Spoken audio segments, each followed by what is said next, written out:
Aref Naji greets the parents of a teen he mentors at his Mexican restaurant in Sterling Heights, Pancho Villa's. I'm always there. I'll take the time with them. I'll set a time. I've been doing that. I've got parents that bring their kids. They know I'm passionate about it. It's my happy place. Born in a small town outside of Buffalo, New York, Naji moved to Southeast Michigan when he was 17 years old. I had to leave.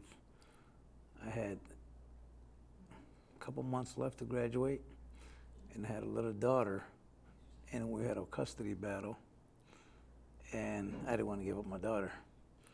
So I came to Michigan with my 6-month-old daughter. The former star athlete eventually got his high school diploma and went to Wayne State University, where he graduated with 2 degrees. Even if I didn't get in that field, because I knew it was going to open up businesses, but I wanted my kids to go to school. I want to be an example. Yeah, we've been here 29 years. It's the first time? Yeah, first time. Naji opened 4 businesses, a pet store, cleaning service, and 2 restaurants. I wanted to be prosperous. I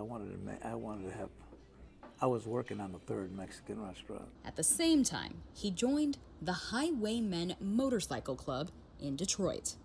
I had a lot of friends that were, bikers, and then I just decided to join. Life was fun. It was fun, we had a lot of good times. Naji, or Scarface as he became known, rose to the level of vice president in the club. I didn't even want the position to start with. There's times I didn't even have it on my vest. That's when he started to head down a dangerous road. Downfall came with excessive drinking and then using cocaine to balance it off so you could get back on that motorcycle. In 2006, Naji was indicted under the RICO Act for alleged theft, drug trafficking, and other charges. I got held responsible under RICO for other people's crimes because I was a leader. He was sentenced to 37 years in prison. I'm not blaming anyone else. My friends that I chose, the ones that got on the stand and cooperated, I chose those friends. I can't blame them. I made those decisions. Are there good guys in the club? Plenty of them. Plenty decent guys, plenty honest citizens that just like to ride. And that's how I looked at myself until I started using drugs. Did I do anything illegal? I'm not saying I was a Boy Scout, but not to get 37 years. I had to take matters in my own hands. Yes, but you know what? The way I looked at it, I was doing the public, something decent, especially in the neighborhood that we protected. Naji's sentence was eventually reduced. He was released in November of 2021 after 15 years behind bars. Compassionate release it gave me, you couldn't have a rehabilitation alone. You had to have something else, something compelling. My mom needed a caregiver who lives with us now. She's in her 90s. So I'm still her caregiver.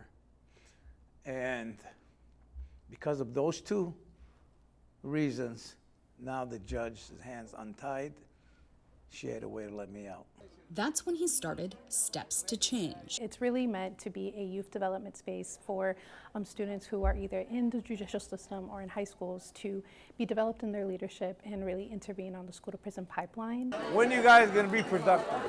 Naji moves around the cafeteria at Melvindale High School talking to students. I started talking to those kids. Yeah.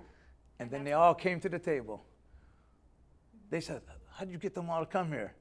I said, they just followed me. I'm like the Pied Piper.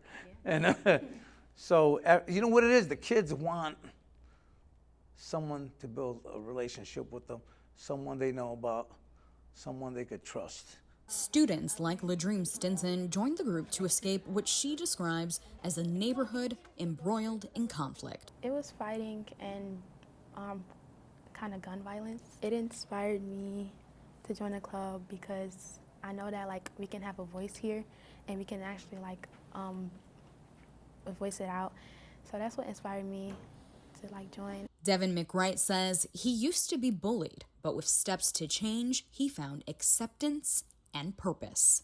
If you asked me like a month before that, would I be in Lansing or would I be doing anything like that? No, but it was like me joining this club, and it really brought so much awareness to me.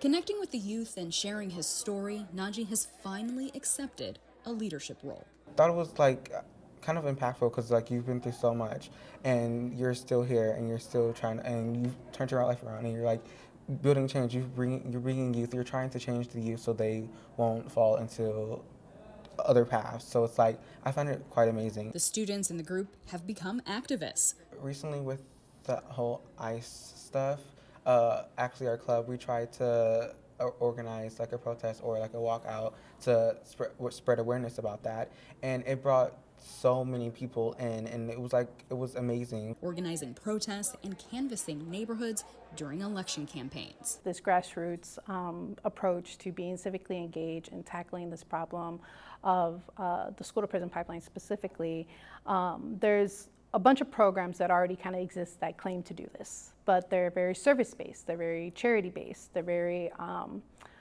one-on-one, family-to-family based, and we're about impacting a larger movement, and really that it doesn't, I wouldn't necessarily say we're ruffling feathers, but we are challenging a status quo approach. The dream is to bring the organization to every school in the state.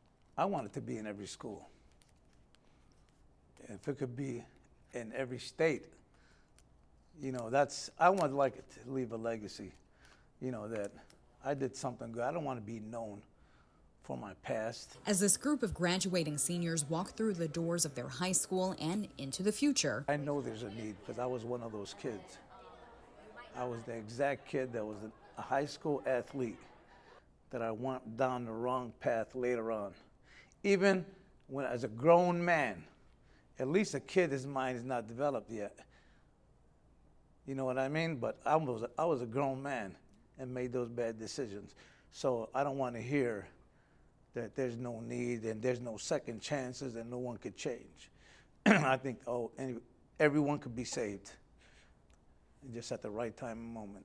they're taking the steps to change for the better. For CBS News Detroit, I'm Veronica Ortega.